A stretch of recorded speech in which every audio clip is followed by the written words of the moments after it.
بسم اللہ الرحمن الرحیم۔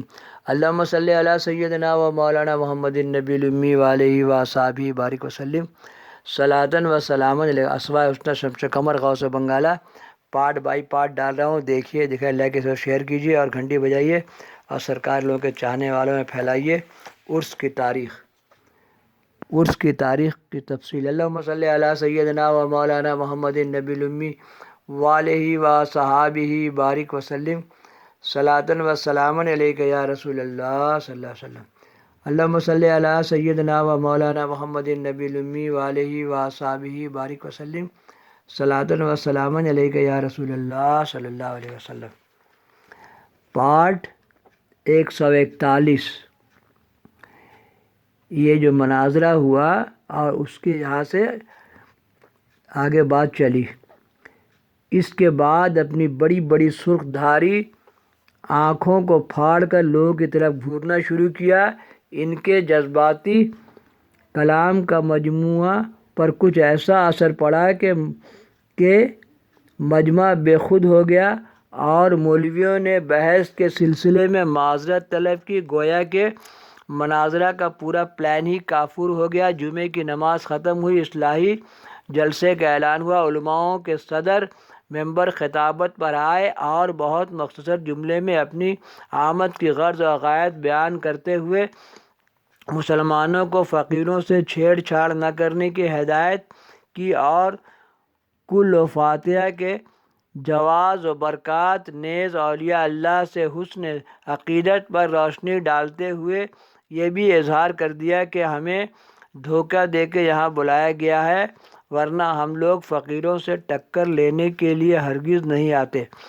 جلسہ ختم ہو گیا اور مولویوں نے اپنی اپنی راہ لی۔ لات کے بھوت سب بات سے نہیں مانتے۔ کچھ دنوں تک اس شکست کی ندامت نے مخالفین کو سر اٹھانے کا موقع نہیں دیا۔ دونوں جانب اطمینان و سکون رہا، لیکن آہستہ آہستہ چھپا کر پھر کچھ بد کلامی ہونے لگی۔ ایک دن جمعے کی نماز ادا فرمانے کی غرض سے چھوٹے حضور مسجد میں تشریف لے گئے۔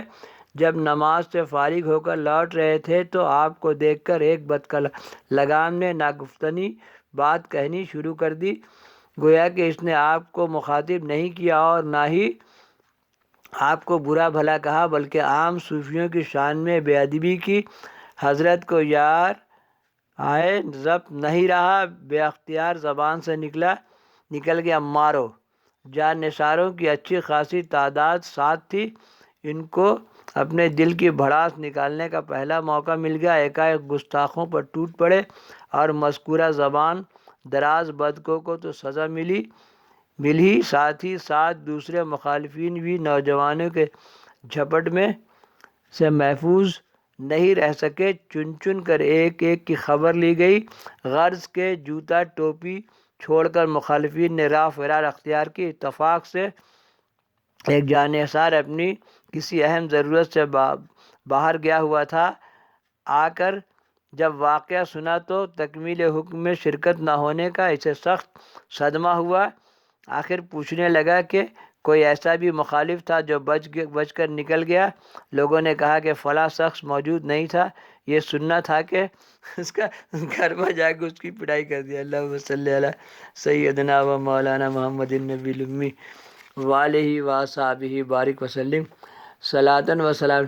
دیوانے وار دوڑا گیا اور شخص مذکور کے یہاں پہنچ کر یہ کہتے ہوئے کہ اس وقت جمعے کے دن تم بھی موجود نہ تھے اور میں بھی غیر حاضر تھا، پھر ہم دونوں اس سعادت سے کیوں محروم رہے؟ ہاتھ صاف کرنا شروع کر دیا۔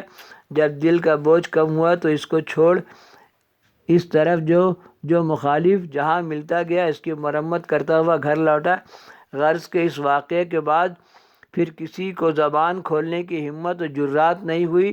جب میدان صاف ہو گیا تو تعمیر حسنہ کا کام بھی تیزی کے ساتھ آگے بڑھا اور حضرت قمر العارفین کی نگرانی میں انجام پایا۔ مخالفت کے بعد اس فراغت و سکون کے زمانے میں لوگوں کو حضرت کے کمالات و انکشافات اور تصرفات کے مشاہدے کرنے کا بہت اچھا موقع ملا، جس کی وجہ سے آپ کی عظمت اور رفعت کا سکہ لوگوں کے دلوں پر بیٹھتا چلا گیا اور لوگوں کے قلوب آپ کے سامنے عقیدت و خلوص سے جھکنے لگے۔